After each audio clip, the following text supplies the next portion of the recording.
بسم اللہ الرحمن الرحیم۔ السلام علیکم۔ کہانیاں تو ازل سے سنی بھی جا رہی ہیں، سنائی بھی جا رہی ہیں، اور اسی طرح سے دلچسپی آج بھی برقرار تھی جیسے کہ پہلے تھی۔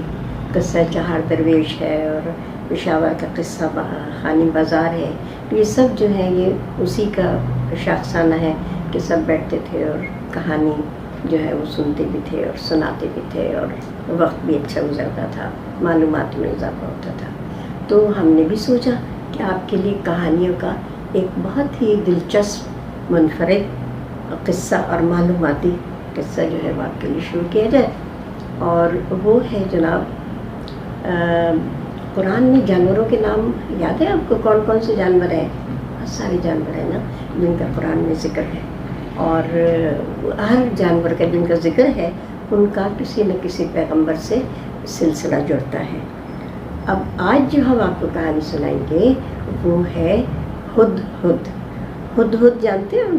ہدہد ایک پرندہ ہوتا ہے، اس کو انگلش میں ووڈی اسے ووڈ پیکر کہتے ہیں، اور پوئمس بھی ہیں، اس کے کارٹونز بھی ہیں ووڈی ووڈ پیکر کے۔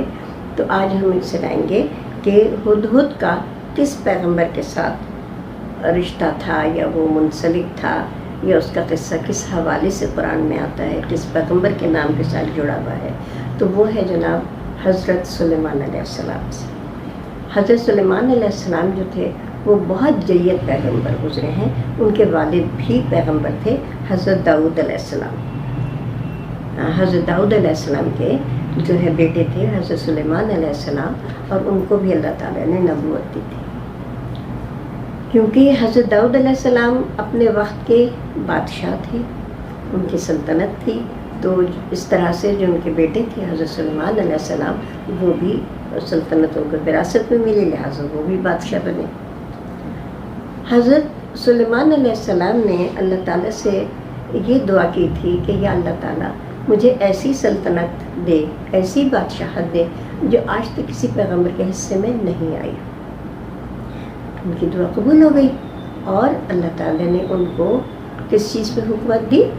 ہواؤں پہ، جانوروں پہ، چرند پہ، انسانوں پہ اور پرندوں پہ، اور یہ جو کیڑے مکوڑے ہوتے ہیں نا، حشرات الارض جنہیں کہتے ہیں، چیونٹیاں ہیں، یہ سب چیز، یعنی ہر چیز، مچھلیاں ہیں، جس چیز کا بھی آپ نام لیں اس چیز کے اللہ تعالیٰ نے ان کو یہ طاقت دی تھی، یہ پاور دیا تھا، یہ معجزہ دیا تھا کہ وہ ان سب کے اوپر حکومت بھی کرتے تھے، ان کی زبانیں سمجھتے بھی تھے اور ان کی زبانیں بولتے بھی تھے۔ تو ایک دن کیا ہوا کہ حضرت سلیمان علیہ السلام کا دربار سجا ہوا تھا، تمام جانور جو ہے جتنے بھی ان کی حکومت میں تھے وہ سب موجود تھے دربار میں۔ آپ حضرت سلیمان علیہ السلام نے جائزہ لیا، ایسے کر کے نا چاروں طرف دیکھا کون کون ہے، کون ہے کون نہیں ہے۔ اب وہ پیغمبر تھے، بادشاہ بھی تھے، تو ان کو تو ایک نظر میں پتہ چل گیا کہ بھائی آج ہدہد نہیں ہے۔ تو بڑا عجیب لگا کہ میرا دربار ہے، دربار میں سب موجود ہیں، شیر ہے، ہاتھی ہے، بندر ہیں، کیڑے ہیں، مکوڑے ہیں، خرگوش ہیں، بلی ہے، کتا ہے، سانپ ہے، سب ہے، نہیں ہے تو ہدہد نہیں ہے۔ اب انہیں بڑا غصہ آیا، انہوں نے سب سے کہا بھائی کیا وجہ ہے آج ہمارے دربار میں ہدہد نہیں ہے؟ اب کسی کو تو پتہ ہی نہیں تھا، سب خاموشی سے سر جھکا کے بیٹھے رہے۔ تو حضرت سلیمان علیہ السلام کو اور غصہ آیا، کہنے لگے آج ہدہد آ جائے تو پھر میں اس کو بتاؤں گا کہ کیسے سزا دیتا ہوں میں۔ ابھی وہ یہ کہہ رہے تھے کہ ہدہد صاحب اڑتے ہوئے آ گئے، بے حد تھکا ماندہ۔ تو حضرت سلیمان نے کہا ہدہد کہاں تھے تم؟ پورا دربار موجود ہے اور تم نہیں تھے، تم جانتے نہیں ہو کہ مجھے ایسی غیر ذمہ دار حرکتیں بالکل پسند نہیں ہیں۔ تو ہدہد نے کہا عالیجا میں ایسی جگہ گیا ہوا تھا کہ جہاں کی جب میں آپ کو بات بتاؤں گا تو آپ بہت خوش ہو جائیں گے۔ اور سامعین، ناظرین، آپ کو میں بتاؤں کہ ہدہد کی ڈیوٹی کیا تھی؟ ہدہد کی ڈیوٹی یہ تھی کہ جب بھی سلیمان علیہ السلام اپنے قافلے کے ساتھ کہیں جاتے تھے تو پانی کی جو تلاش ہوتی تھی وہ ہدہد کی ذمہ داری تھی کہ وہ یہ دیکھے کہ پانی زمین میں کس جگہ ہے، وہ پہلے سے اپنا ہوم ورک کر کے رکھتا تھا، اور جب قافلہ ان کا جاتا تھا تو اور پیاس لگتی تھی اور پانی کی قلت ہوتی تھی تو پھر وہ بتایا کرتا تھا کہ فلاں جگہ جو ہے وہ پانی زمین میں موجود ہے.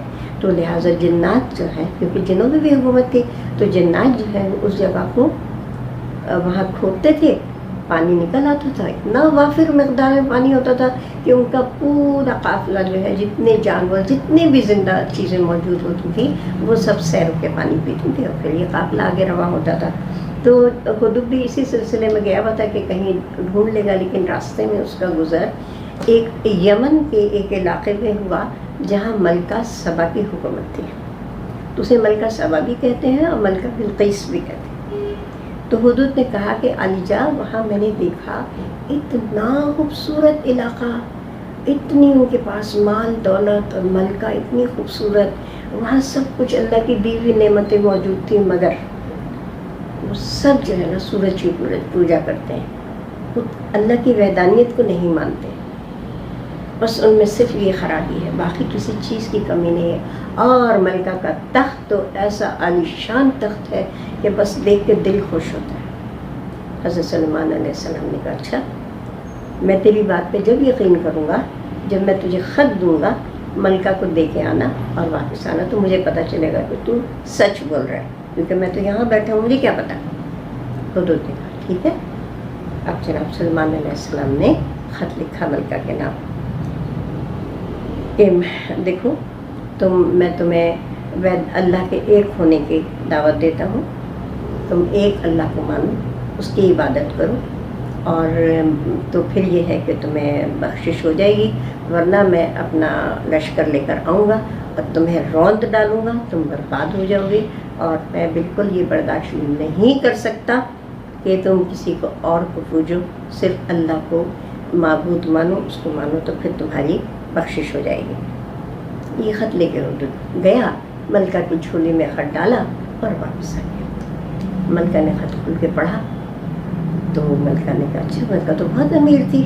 اس نے کیا کیا کہ اپنا ایک وفد جانتے نا، ایک ڈیلیگیشن جسے کہتے ہیں، وہ تیار کیا اور خط لکھا، تحفے تحائف، بہت سارے قیمتی تحفے تحائف لے کے اس کو بھیجا بادشاہ سلیمان علیہ السلام کے پاس. سلیمان علیہ السلام نے ایک نظر ڈالی کہ یہ کوئی اوقات ہے ان کی، میرے پاس اتنا کچھ ہے، میں اتنی حکومت کرتا ہوں، یہ قیمتی تحفے میرے لیے کیا معنی رکھتے ہیں. انہوں نے ایک نظر بھی نہیں ڈالی، اور ان لوگوں سے کہا جو وقت آیا تھا ان سے کہا کہ تم واپس لے جاؤ، ہمیں نہیں چاہیے. ہم صرف ان کو پیغام دے دو کہ اگر وہ اس چیز کو مانتی ہیں، اللہ کو مانتی ہیں، تو پھر ٹھیک ہے، ورنہ وہ تیار ہو جائے اپنی بربادی کے لیے. جو وقت تھا وہ واپس آیا اور ملکہ سے کے بیان کیا کہ بھائی وہ تو بہت بڑا علیجا ہے، وہ تو اتنی بڑی سلطنت ہے، اتنی بڑی حکومت ہے، ان کی تو ہواؤں کے اوپر بھی حکومت ہے، جانوروں پہ بھی ہے، پانی پہ بھی ہے، ہر چیز کے اوپر ان کی حکومت ہے، آپ کیسے ان سے مقابلہ کر سکتی ہیں. تو ملکہ نے کہا کہ اچھا ٹھیک ہے. اور ملکہ عقل مند تھی، اس نے سوچا کہ ان سے تو اڑی لینا، یعنی ان سے لڑائی کرنا بالکل بیکار ہے. اس نے کیا کیا کہ اس نے ان کو خط لکھا کہ ٹھیک ہے، میں آ رہی ہوں آپ سے ملنے کے لیے.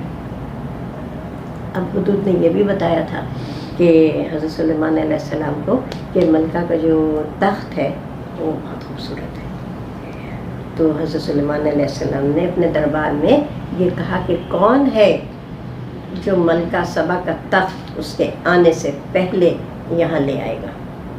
اب جناب سب سوچ میں پڑ گئے کون یہ کر سکتا ہے، میلوں دور کا فاصلہ، اتنی دور ایک سلطنت سے دوسری سلطنت جانا کوئی کھیل ہے.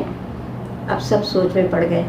تو جن جو تھا، جو جن کا اور ہواؤں کے تو دوش پہ حضرت سلیمان علیہ السلام بھی جہاں جانا ہوا کرتے تھے چلے جاتے تھے. تو جن نے کہا کہ میں لے آؤں گا، لیکن ایک عالم تھا جس کے پاس علم تھا، وہ انسان تھا. اس نے کیا کیا، ایسے ہم پلک جھپکتے نا، تو اسے ودن ونک آف این آئی اس نے کیا کیا، وہ گیا اور ملکہ کا تخت لا کے حضرت سلیمان علیہ السلام کے تخت کی جگہ پہ رکھ دیا. اچھا، اور ان کا جو فرش تھا نا، وہ بالکل ایسا تھا ٹرانسپیرنٹ اور کہ چلے تو اب تو خیر جگہ جگہ بنتا ہے، اب تو سائنس نے ٹیکنالوجی نے ترقی کر لی، تو آپ کو ہر جگہ ملے گا کہ پانی کے اوپر بھی فرش ہے، نیچے آپ کو مچھلیاں نظر آ رہی ہیں. تو یہ اس زمانے کی یہ وہ ہے. حضرت سلیمان علیہ السلام کے زمانے میں ایسا تھا. تو وہ ملکہ کا تخت بھی آ گیا. اب جب ملکہ آئی تو پہلے تو وہ فرش دیکھ کے بڑی حیران ہوئی، یہ کیسا فرش ہے، میں پانی پہ چل رہی ہوں، کہاں چل رہی ہوں.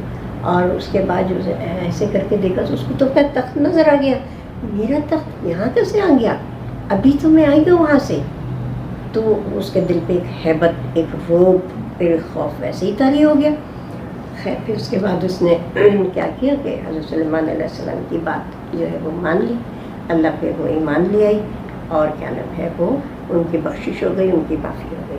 تو یہ ہدہد جو ہے یہ اس کا اللہ تعالیٰ نے کلام پاک میں، قرآن پاک میں بھی ذکر کیا ہے.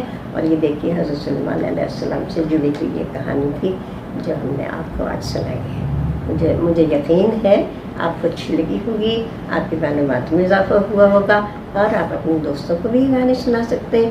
ہے نا اچھی کہانی؟ دوسری کہانی کے لیے بھی ہم اسی طرح سے آئیں گے، اور آپ تیار رہیے گا دوسری کہانی کے لیے.